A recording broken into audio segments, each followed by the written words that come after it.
Assalamualaikum warahmatullahi wabarakatuh. Waalaikumsalam warahmatullahi wabarakatuh. Alhamdulillahi nahmaduhu wa nasta'inuhu wa nastaghfiruh. Wa na'udzu billahi min syururi anfusina wa sayyiati a'malina. Man yahdihillahu fala mudilla lahu wa may yudlil fala hadiyalah. Asyhadu an la ilaha illallah wahdahu la syarika lah. Wa asyhadu anna Muhammadan abduhu wa rasuluhu la nabiyya ba'dah. Allahumma shalli wa sallim ala sayyidina wa maulana Muhammadin wa ala alihi wa ashabihi wa man tabi'a huda.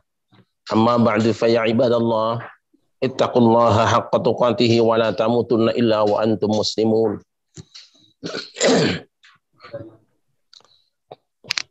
Yang terhormat Direktur Rumah Sakit Umum Daerah Pasar Rebo, yang terhormat WDKM Masjid Subul Salam Rumah Sakit Umum Daerah Pasar Rebo, dan hamba-hamba Allah sekalian yang berbahagia.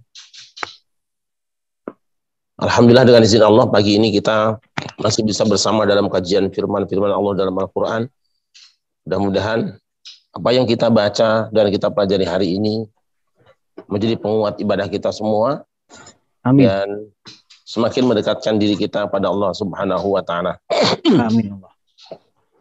Pada pagi ini kita akan kembali membaca surah Al-Hijr. Surat Al-Hijr.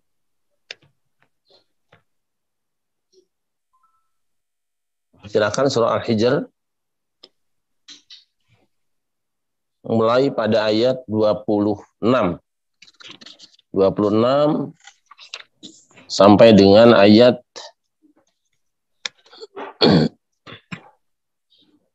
35.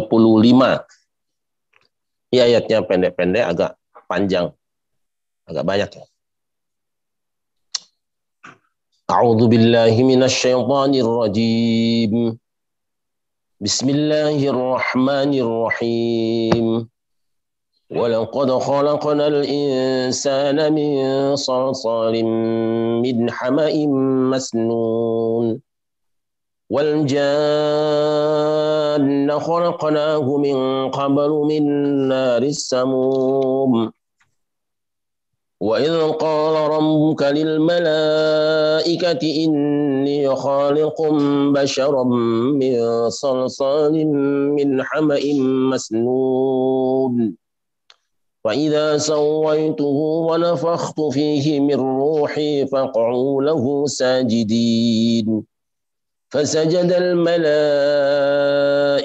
كُلُّهُمْ أَجْمَعُونَ إِلَّا إِبْلِيسَ أبى أن يكون مع الساجدين قال يا إبليس ما لك ألا تكون مع الساجدين قال لم أكن لأسجد لبشر خلقته من صلصال من حمأ مسنون قال فاخرج منها فإنك رجيم وَإِنَّ عَلَيْكَ اللَّعْنَةَ إِلَى يَوْمِ الدِّينِ.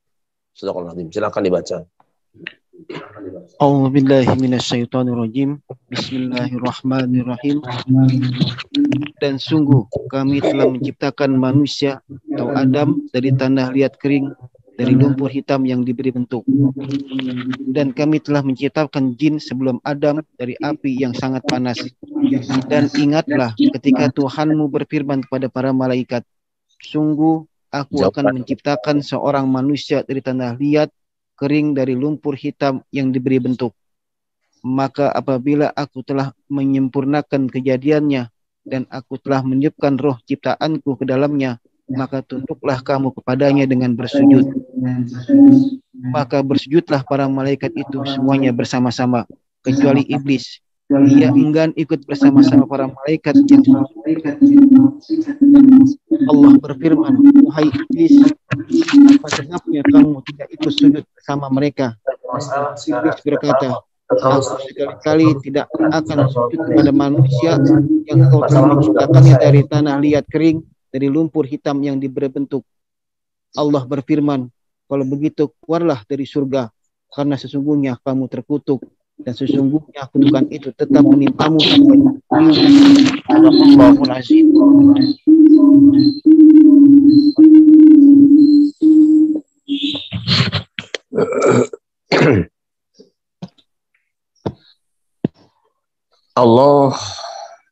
membuka pesannya dengan mengatakan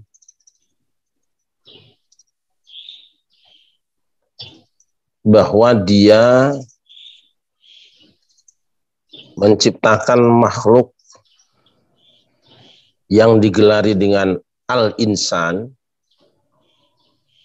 itu dari tanah. Dan dia sampaikan juga wal janna,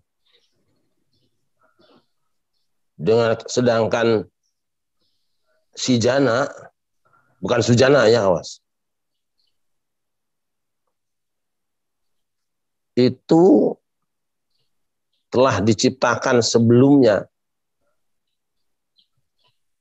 dari api yang menyala. Ini tema pokoknya adalah adanya dua pribadi atau dua komunitas, dua kelompok makhluk yang berasal dari latar belakang yang berbeda. Selain juga mereka dibedakan dari sisi senioritas. Yang qablu, para ulama mengatakan bahwa jin, si jana tadi itu telah hidup di muka bumi,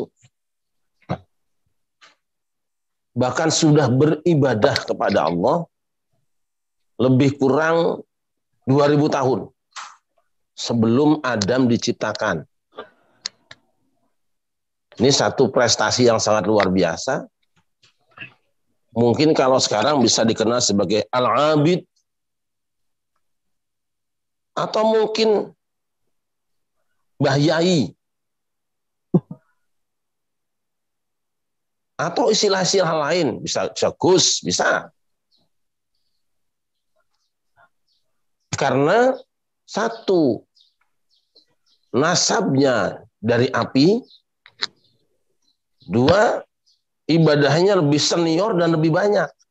Itu yang dikenal di muka umum.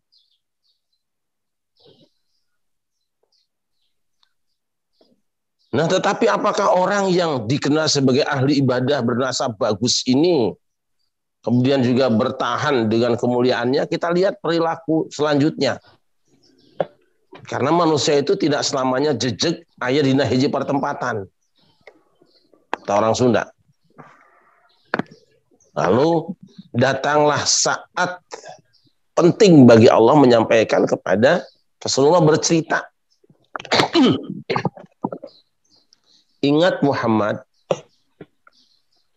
ketika kami mengatakan kepada seluruh malaikat bahwa kami akan menciptakan bashar, makhluk berkulit kasar, dari tanah lempung. Allah akan memunculkan, ingat kalau kholaqa itu bukan menciptakan sesuatu dari ketiadaan, tetapi dari yang ada kemudian diciptakan yang baru. Tanah jadi bata merah itu kholaqa, proses lah, pokoknya pemindahan saja. Mengambil bentuk baru, makhluk baru dari makhluk yang sudah ada. Dengan bahasa lain ini melahirkan lah gitu kira-kira. Kalau tadi api melahirkan si jana, sekarang tanah melahirkan si bashar, Adam. Nah, fa idza sawaituhu, jika aku telah merapihkan fisiknya, wa nafakhtu fihi min ruhi, dan kutiupkan ke dalam fisik si bashar ini sehingga dia hidup, faqa'u lahu sajidin, menyungkurlah kamu semua sajidin, hale sujud semua.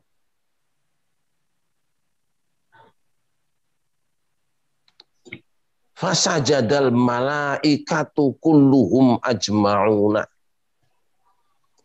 Seluruh malaikat yang mendengar perintah ini, yang mengetahui adanya perintah ini, tidak menawar. Begitu Adam hidup, langsung sujud.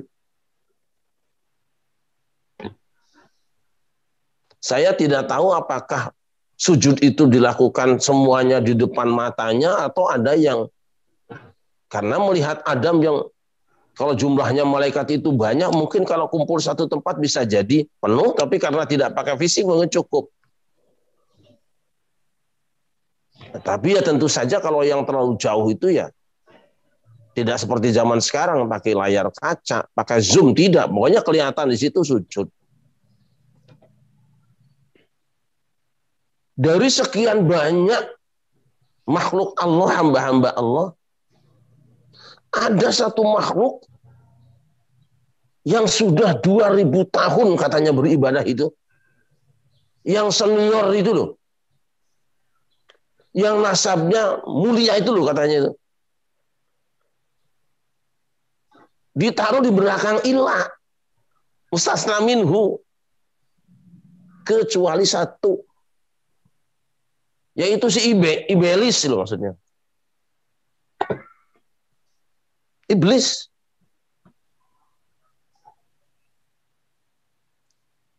Mana ya iblis? Yang tadi itu. Yang sudah 2000 tahun itu beribadah, sudah dikenal orang hebat, kok enggak ada? Tiba-tiba berubah perilakunya.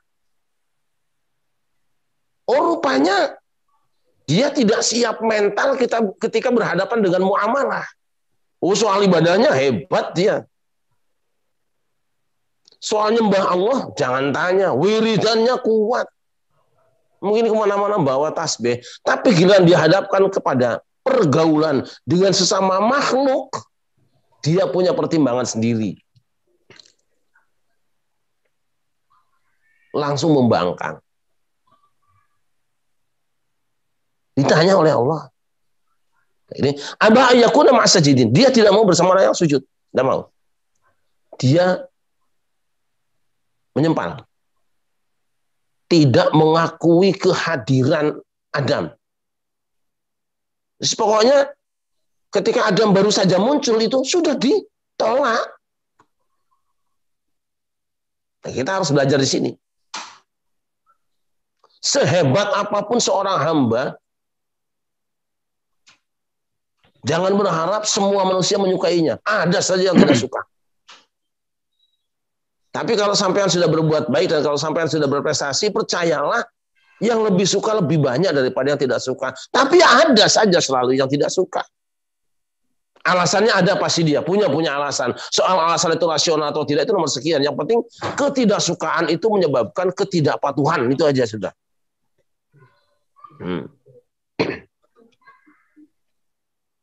Allah nanya.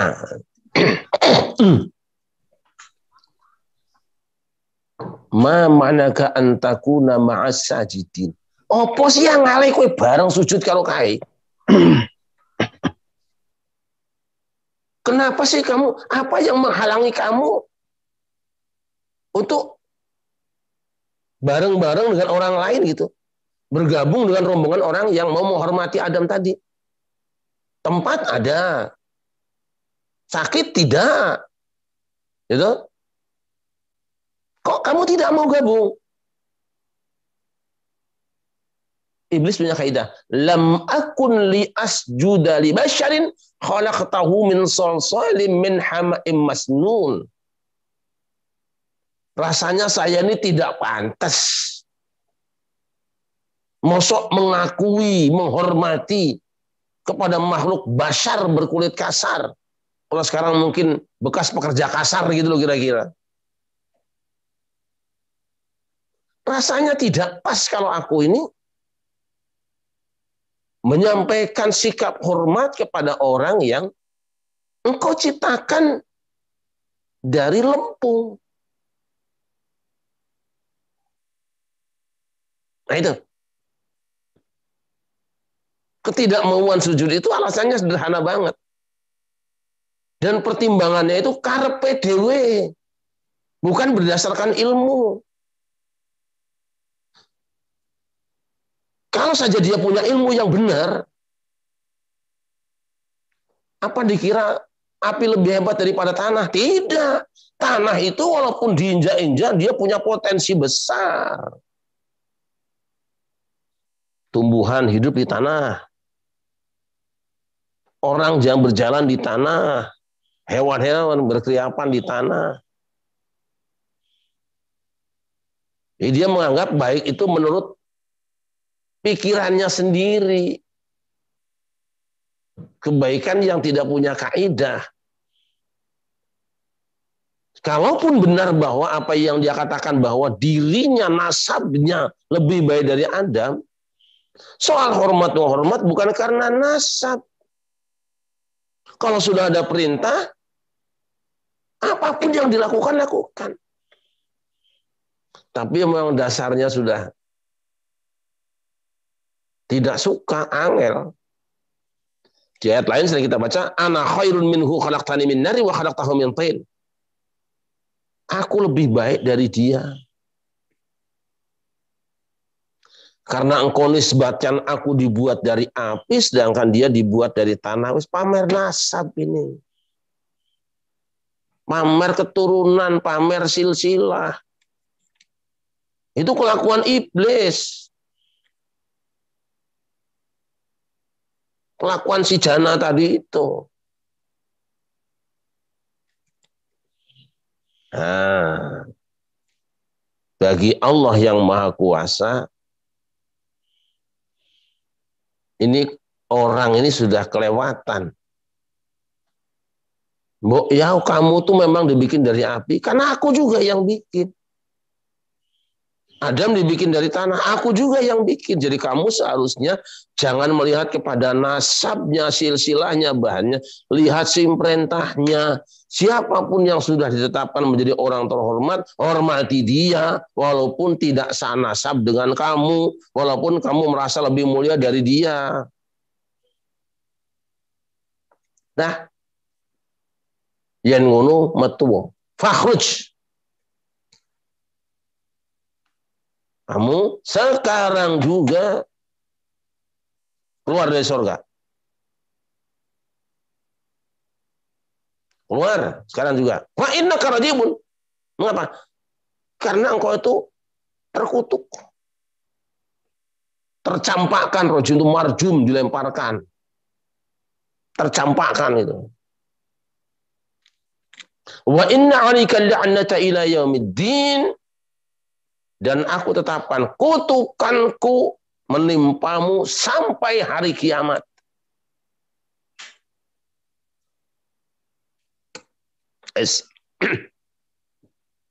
Hambalah yang dimuliakan.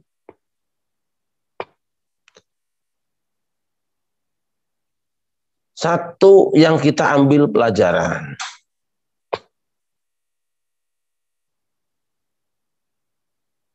Kalau Allah sudah menyatakan sesuatu, perintah atau larangan,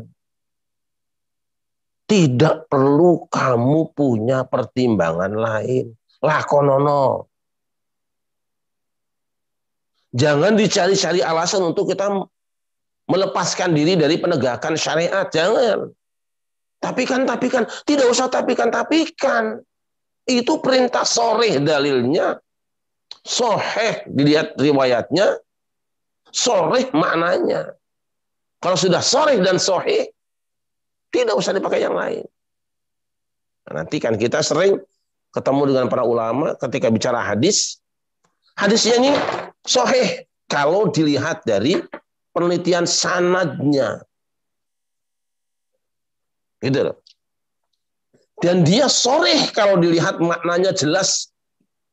Membicarakan apa? Sahih dan sharih.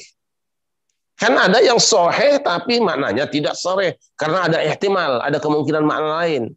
Ambigu maknanya. Sebaiknya ada yang sharih maknanya jelas pesannya apa. Tapi sanadnya tidak sahih, hadisnya tidak sahih. Hadis itu. Kalau tidak sharih, Maknanya, lalu terdapat perbedaan pendapat, hargai yang berbeda. Kalau tidak sahih, biarkan masing-masing mencari pendukung dalil sendiri-sendiri. Yang ketemu ikuti, yang tidak nemu jangan diikuti. Itu kaidah berdalil. Jangan suka berat hati untuk melaksanakan perintah Allah, walaupun itu memberatkan hatimu. Yang kedua, jangan suka merendahkan nasab orang lain. Jangan kamu sibuk nyusun silsilah, lalu kamu membuat gelar-gelar supaya membedakan kamu dari yang lain. Men diarani luwe mulya. Catat, kemuliaan di hadapan Allah itu bukan karena kamu siapa, al apa, bin apa, al apa. Bukan. Itu tidak ada urusannya. Fala ansaba bainahum. Hari kiamat gak ada nasab-nasaban. Tuh. Kalau nanti ada orang yang pamer silsilah saya turunan anu-anu, teruskan. Suruh sambungkan silsilahnya sampai kepada manusia pertama Adam. Podo yang ngono. Sama semua. Itu sebabnya Rasul mengatakan kullukum min Adam. Wes, jangan rumit-rumit. Nyari-nyari yang rumit-rumit. Kamu dari siapa ke siapa ke siapa. Yang pasti kamu dari Adam. Itu aja. Adam itu dari tanah. Wes selesai. Repot banget kadang-kadang orang bikin silsilah sampai ke wayang gitu kan. Saking pinginnya dihormati. Karena di wayang itu ada yang hebat. Namanya Parikesit. Bikin silsilah sampai ke yang Parikesit gitu. Nah itu kan repot sendiri. Hamba yang muliakan. Yang ketiga, jangan suka menghinakan saudaramu. Apalagi membuat gelar-gelar yang tidak baik. Yang menarik apa? Ketika sudah jelas melakukan pelanggaran, tidak mau sujud pada Adam, kemudian ditegur oleh Allah, yang dimunculkan itu alasannya. Alasannya yang salah. Beda dengan Adam nanti.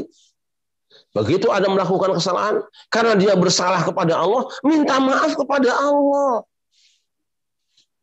Bukan mengkambing hitamkan alasan yang tidak-tidak, itu kelakuanmu kok. Tidak sujudnya kamu itu bukan karena Adam dari tanah, bukan, itu bukan alasan. Tapi kelakuanmu sendiri. Kalau kamu salah kepada Allah kayak Adam, Rabbana zalamna anfusana. Sebab apa? Siapa yang berdosa kepada Allah ya harus minta ampun kepada Allah. Tapi kalau dosanya dengan sesama, minta ampun dengan sesamanya. Jangan muter-muter alasan. Itu loh sebenarnya. Ketika manusia tidak menghormati orang lain dengan mengatakan misalnya, ya kafir, kamu si kafir. Padahal dia tidak kafir. Balik kafirnya padamu. Itu agama. Saya mengatakan, Hasan Tajir itu orang munafik. Padahal dia tidak munafik. Balik ke kita. Ini benar ada Kiai Hasan Tajir ini. Masya Allah, manusia yang banyak berjasa merawat mayat-mayat COVID ketika orang lain berlarian. Beliau turun. Saya sebut Hasan Tajir, doa biar jadi orang tajir. Sebab kalau jadi orang tajir, orang baik insya Allah adil ya. Paling tidak kan ngirim-ngirim kopi ke sini kan. Saya doakan tuh orang-orang yang sudah mentalnya siap. Ini manusia. Ketika kita menisbatkan seseorang, dia tuh orang kafir. Padahal dia tidak kafir, kita yang kafir. Maka jangan pernah menisbatkan seseorang kepada dasar iblis. Berarti kamu sudah mengatakan orang itu sama dengan iblis. Iblis itu sombong, iblis itu kafir. Secara tidak sadar kamu bilang dia sudah kafir. Bagaimana kalau mengatakan dia itu koyo Raja Fir'aun? Maka identitas yang melekat kepada Fir'aun, kamu sudah pindahkan kepada dia. Firaun itu kafir, jahat, mengaku Tuhan. Kamu bilang dia Firaun misalnya. Kiasan tajir Firaun. Berarti apa? Musyabah. B-nya ada wajah sabahnya. Seakan-akan kita mengatakan Ki Hasan Tajir seperti Firaun dalam segala halnya. Bahaya sekali. Itu namanya tasbih. Itu loh. Kalau ada musyabah B, ada tuh tasbih, ada wajah sabahnya, 3 penting. Misalnya saya katakan Haji Mahali itu seperti Sunan Gunung Jati dalam apanya? Berarti apa yang ada pada Sunan Gunung Jati saya absen satu persatu. Dia adalah orang Cirebon, dia adalah orang pintar, dia orang soleh, ahli ibadah, baik dengan masyarakat, sayang fakir miskin. Ditempelkan perilaku ini kepada Haji Mahali, yang bener apa? Kalau jelek, misalnya kita bilang Haji Mahali kok koyo enggak, dia tuh kayak preman maka perilaku preman itu saya nisbatkan pada Haji Mahali. Jika tidak, aku sing di hadapan Allah jadi preman tadi. Jangan main-main. Nah, barang siapa mengatakan bahwa seseorang itu seperti Haman, padahal yang diomongkannya tidak seperti Haman, maka gelar Haman itu balik pada dirinya. Ba'abi adhuma. Barang siapa mengatakan seseorang itu kafir, padahal yang diomong itu sejatinya tidak kafir di hadapan Allah, itu kafirnya balik kamu yang pakai emblem kafir. Tuh. Dan kalau sudah salah, kita jangan muter-muter. Alasan. Bagaimana pula kalau penghinaan ini di hadapan orang banyak? Maka setiap orang yang mendengarnya, setiap orang yang menyaksikannya, setiap orang yang mengetahuinya, kecepretan kelakuan burukmu. Betapa banyak dosamu. Ngono iku. Nah, hamba Allah, 2000 tahun ibadahnya iblis nggak ada nilainya gara-gara satu kali ngomong salah. Jangan-jangan sekian puluh tahun saya menjadi tukang ngomong di hadapan orang banyak. Dieluk-elukan, di samping ada yang digua-guakan mah jarang. Dieluk-elukan, disambut di sana-sini.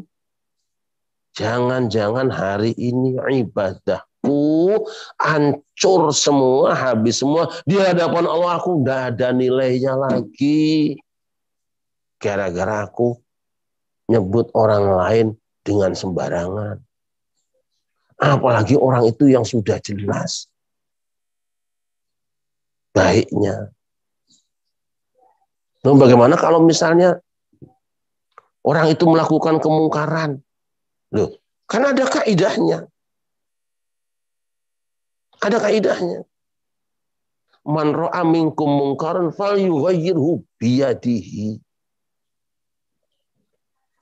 Siapa saja di antara kamu yang menyaksikan kemungkaran, hendaknya dia mengubahnya. Lihat, mengubahnya, bukan menghancurkannya. Biyadihi dengan tangannya. Pengertiannya apa? Dengan kekuasaannya, dengan kapasitasnya. Nah, ini tugasnya pemerintah. Bikin perda supaya tidak ada maksiat.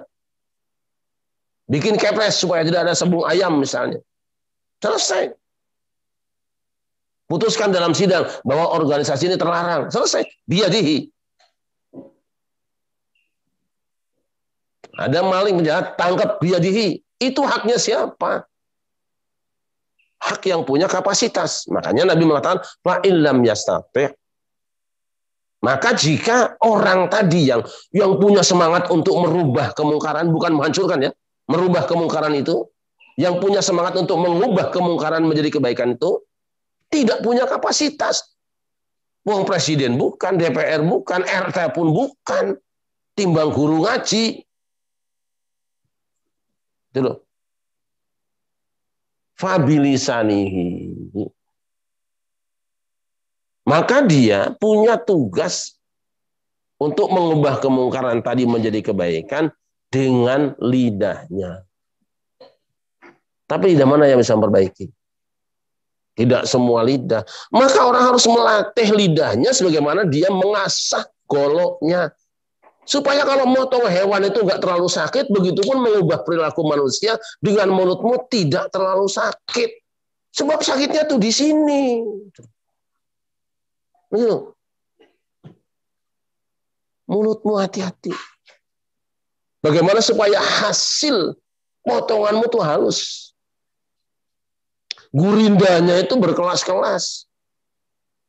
Nah, kalau cuma pengen batunya supaya hancur, martil. Tapi kalau pengen bikin batu cincin kayak gini, gurindanya harus tajam.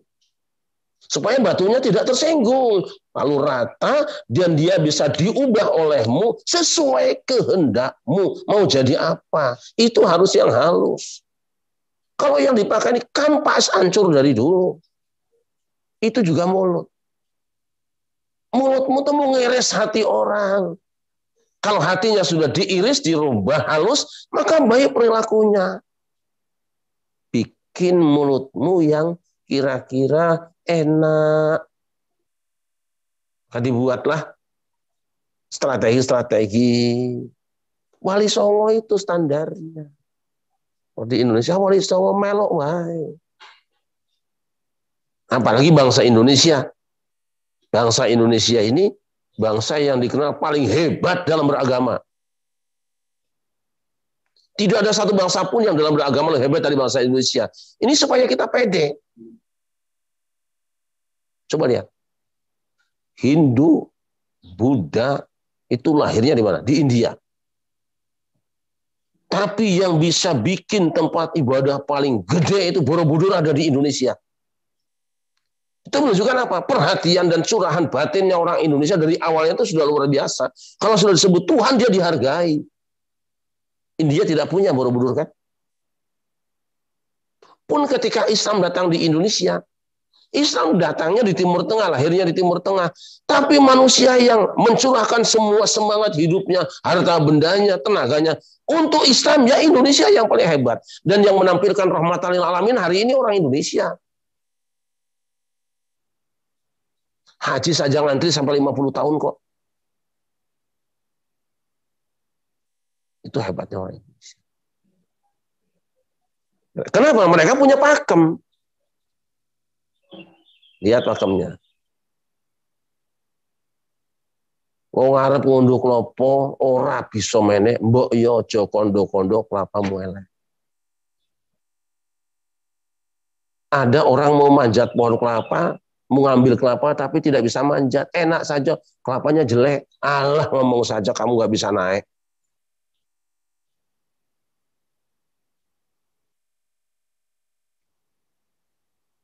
Nanti ada bait tikus plus itu. Sore-sore. Apa tuh? Ngunduk jomangan tempe. Ojo ngece. Omahe elek, omahe dhewe. Bayangkan, jangan menghina jelek-jelek itu rumah sendiri. Kata orang Sunda mah buruk-buruk papan jati, goreng-goreng jelek-jelek juga punya sendiri. Jangan suka agul ku payung butut, pamer dengan payung jelek apa? Pamer membanggakan negara orang. Jangan begitu. Perbaiki kalau ada yang kurang. Ini banyak penyakit sekarang yang agul ku payung butut. Payung yang bocor bilang keren, kamu kehujanan. Itu negara orang sebaik-baiknya juga bukan punya kamu. Kalau tidak mampu dengan tangannya, kalau tidak punya kekuasaan, rubah supaya si mungkar ini menjadi ma'ruf dengan apa? Dengan mulutmu. Yuk ngasah mulut, latihan ngomong. Memang latih ngomong itu lebih gampang daripada ngerem ngomong. Apalagi kalau sudah hadapan orang banyak supaya kelihatan keren ya mencaci maki orang. Gagah tuh. Wiridnya cuma satu takbir tok. Tasbih nggak pernah dibaca. Hamdalah cuma sekali di pembukaan. Kesucian sholat aja tasbihnya 3 kali. Takbir sekali, tasbih 3 kali. Ruku takbir, tasbihnya 3 kali. Bahkan ada yang sampai 10 kali. Ini bolak-balik sholat kalau takbir tok kabeh gak ono tasbihnya gimana? Artinya apa? Kalimat yang kita sampaikan pada orang lain, nasihat itu kayak vitamin, bikin seger hati, bikin orang yang tadinya bermusuhan jadi damai, bikin tadinya orang yang nggak punya adab jadi sopan, orang yang kikir jadi loman, orang yang benci jadi sayang. Kan orang sesama umat Islam itu punya hak untuk disayangi. Sesama manusia itu punya hak untuk disayangi. Itu rahmatan lil alamin. Nah itu. Nah, kita harus belajar berbicara yang baik. Sebab apa? Pada akhirnya nanti kamu akan dirubah statusmu menjadi rojim. Menjadi terkutuk. Nah, hamba Allah yang dimuliakan. Hati-hati. Nah, kalau misalnya saya tidak punya kemampuan, tidak punya kapasitas untuk ngomong, penceramah bukan, ulama bukan, majelis ulama bukan, alah timbang kita guru privat misalnya kayak kita. Timbang guru ngaji biasa atau rakyat biasa bahkan di bawahnya lagi. Kalau kamu bukan pemerintah, bukan ulama yang punya kewajiban amar ma'ruf nahi munkar, tinggal satu, fabi qalbihi, kerjalah mengubah kemungkaran itu dengan hatimu. Caranya gimana? Hatimu ngertes pada Allah. Soalnya kalau ngomong nanti salah. Wah, bego. Nah, salah, jangan ngomong deh. Berarti kamu tidak punya kapasitas, sudah bukan di level ulama, tidak punya jabatan di ulama, kemudian ngomong nggak bisa baik, mendingan nggak usah ngomong. Hati aja yang ngomong kepada Allah, ya Allah, rubah kemungkaran ini agar supaya menjadi baik. Selesai. Memang itu ada aful iman.